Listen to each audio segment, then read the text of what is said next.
So, you're finally ready to make it official. You've been putting in those exhausting hours on the floor, you know your way around every single complex instrument tray, and you're just ready to get certified. But right when you go to sign up, you hit a brick wall. And honestly, it's the exact same wall that trips up almost every single new tech entering this field.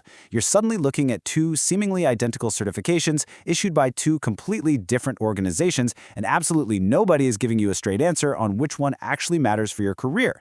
Well, welcome to today's Explainer, where we're going to solve this sterile processing certification dilemma once and for all. Here's the core conflict we're dealing with. On one hand, you've got the CRCST credential issued through HSPA, and on the other, you had the CSPDT credential through CBSPD. Look, it's the exact same job. You're handling the exact same instruments. But these two acronyms, they represent two entirely different professional paths. Trying to pick one without knowing the nuances is, well, it's kind of like trying to navigate a maze blindfolded. Let's fix that. To find the absolute best answer for your career, we're going to break this down into 5 parts. 1. The organizations. 2. The exams. 3. The experience needed. 4. The renewal reality. And finally, number 5, the ultimate verdict. All right, let's dive right into part 1, the organizations. First up on the docket is HSPA, which stands for the Healthcare Sterile Processing Association. Now, if you've been around the block a bit, you might actually know them by their old, slightly clunky acronym IHCSM, right? They went through a major rebrand a while back, but the CRCST credential they issue, it's the exact same one. It has been the heavy-hitting industry standard for literally decades. When you're scrolling through job boards and a hospital posting just casually says certification required, 9 times out of 10, they are specifically talking about the CRCST. Then on the other side of the ring, we have CBSPD, the Certification Board for Sterile Processing and Distribution. These guys are a fiercely independent certifying body, and they've been doing their thing since 1991. So they're definitely no small player. I mean, they've successfully certified over 33,000 professionals in the field.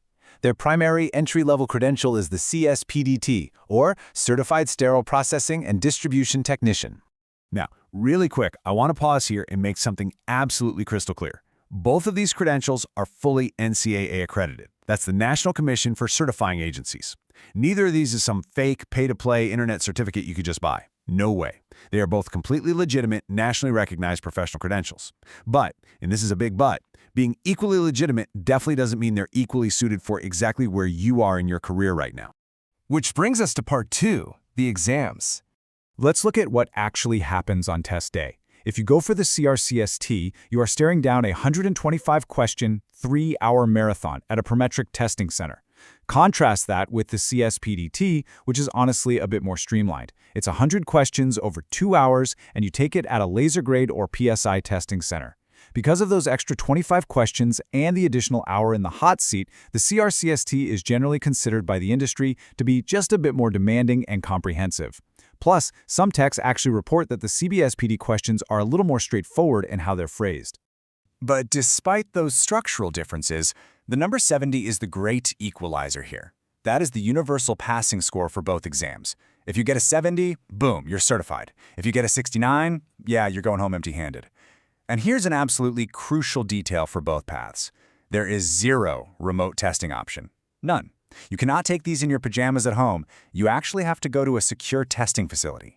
And the sheer volume of knowledge you need to cram into your head to hit that 70, it's massive.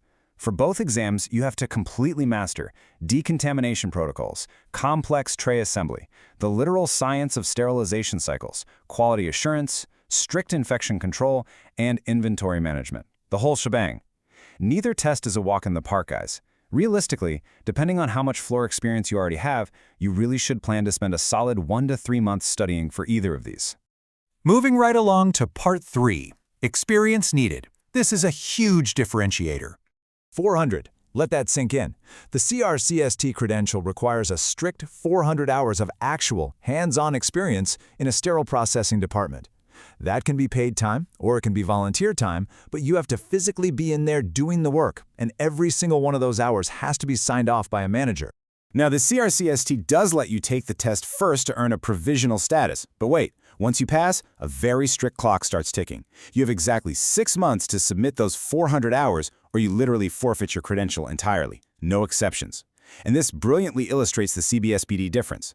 CBSPD does require 12 months of experience, sure, but they allow you to substitute that with approved coursework and a passing grade. It offers vastly more flexibility if you're, say, still in school or trying to transition from a completely different career. Okay, let's look down the road at Part 4, the renewal reality. 1 year.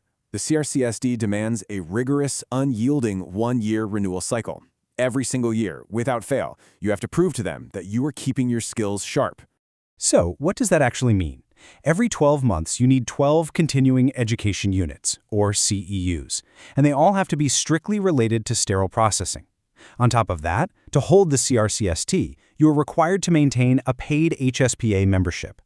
Look, it's a fantastic way to ensure accountability and keep you super engaged in the latest industry standards, but it is an undeniable yearly administrative hurdle, and a financial commitment for sure.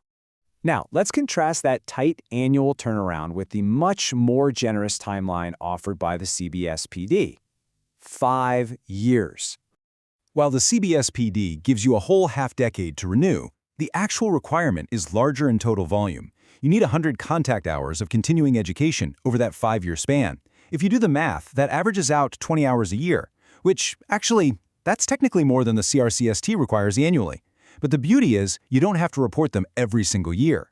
Plus, there is absolutely no mandatory membership cost to maintain your CSPD credential. It's way less annual hassle.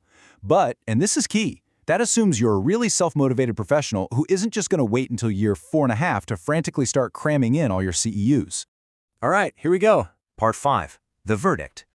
If your immediate #1 goal is getting hired in a major hospital network right now, the CRCST is the undeniable industry heavyweight, period. Like I said earlier, when a facility says certification required, they mean CRCST until proven otherwise. Hiring managers know it by name, the HR software automatically scans for it, and it is just the default standard in acute care settings. That's just the reality of the market we're in. So ultimately, the CRCST opens more doors for you right now, today. It's your key to immediate employability. But the CBSPD offers some incredible long-term flexibility, and it is exceptionally well-respected if you ever want to branch out into ambulatory surgery centers, especially since they offer specific ASC credentials like the CASPT. Honestly, having the CBSPD is an excellent addition to your resume, but the best, most highly sought-after techs in the entire industry, they almost always end up holding both. So what does this all mean for your next move? Here is the game plan. Step 1, pick your target exam right now based on what we've just discussed. Step 2, go online and pull up the exact content outline for that specific test. Step 3, map out your weak spots. And Step 4, guys, this is the most important one. Do not waste your time studying everything equally. Study the microbiology, the water quality standards, the really specific cycle parameters, basically the stuff you simply don't naturally learn just by assembling trays on the floor. Well, there you have it. You now have the full picture, the complete map to your certification journey. The only thing left to do is decide which mountain you're going to climb first. So I really want to hear from you. Take a hard look at your career strategy right now. Which path are you taking? CRCST, CBSPD, or are you going all out and aiming to conquer both? Drop your choice in the comments below. Let's talk about it. And I will see you in the next explainer.